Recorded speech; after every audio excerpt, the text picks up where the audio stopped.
chuan alu papor siam dan kan ron ti le dona request na te kha a oma wang khan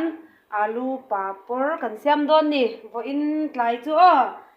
kan subscriber du am tak tak te kha in lo en lenga chuan hei hi ti han kan chhum min to a tiang he kan rot koi don ani mo ta hian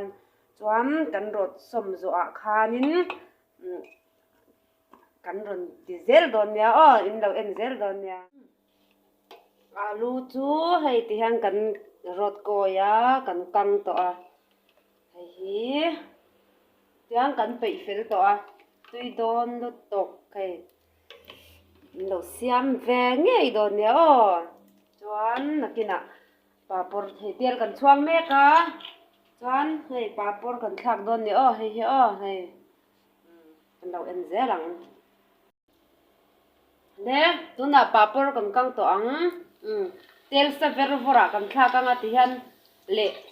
le ngal thoi thoi anga ya a ut du em ma tiang chu papor pa ngai ang kha ni lawa hei ama hi apan em a chu bang chuan kan thlak rual khanin let le nga lila tu ni box la chuan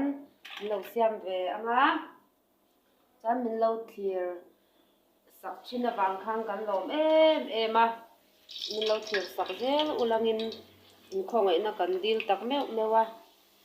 chuan comment ta kha ron ti ula ron like thin bok anga chuan min lo thlir tu te chunga khang kan lom em ani ole khati zong khan ni le phot me ro se